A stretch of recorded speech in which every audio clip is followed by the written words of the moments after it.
หลังสิ้นศึกษาลาไกลดงดู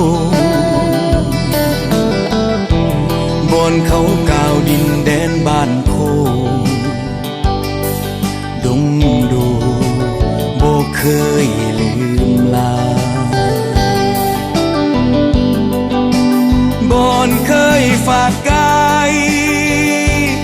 หลายปีบากบั่นศึกษาเก็บเกี่ยวประสบการณ์วิชาเสาะหาความรู้ใส่ตนสิ้นการศึกษากับการเวลาที่ผ่านไปดงดูกยังฝังดวงใจบ่ลืมไหลเพื่อนมิตรทุกคนยังจำอาจารย์ทุกท่านที่อยู่ทิศตนงอกความหูวิชาหลายล้นจนได้ไปถึงฝั่งที่ฝันดงโดเดี๋ยวนี้เจ้าอยู่อย่างใดได้ข่าวมีสวมหน้าใหม่งามวิไลศักดิ์ศรีสูงสันหวังไว้วันหนึ่งวันซึ่งหวนคืนกับหันกลับมา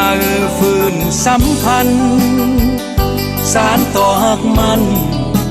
เสริมเพิ่มสัญญาคิดถึงเจ้าอยู่อยากบอกให้รู้แม้นไกลหลายปี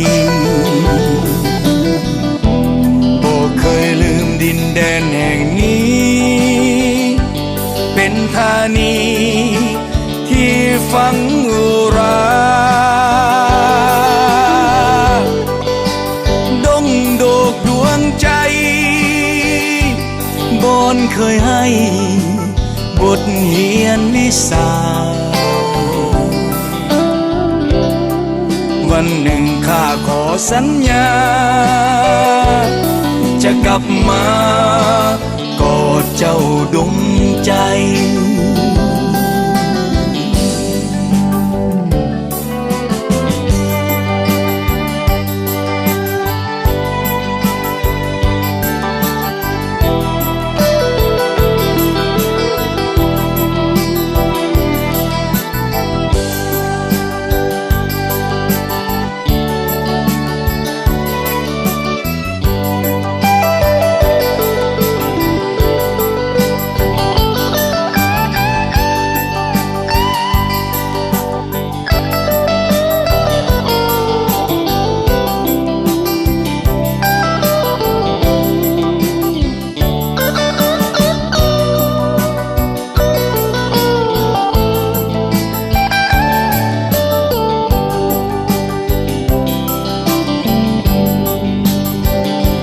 ดงโดเดี๋ยวนี้เจ้าอยู่อย่างใดได้ข่าวมีสวมหน้าใหม่งามวิไลศักดิ์ศรีสูงสันหวังไว้วันหนึ่งวันซึ่งหวนคืนกับหันกลับมาฟื้นสัมพันธ์สานต่อหักมันเสริมเพิ่มสัญญาคิดถ ถึงเจ้าอยู่ อยากบอกให้รู้แม้นไกลหลายปีบ่เคยลืมดินแดนแห่งนี้เป็นธานีที่ฝังอุราดงโดกดวงใจบนเคยให้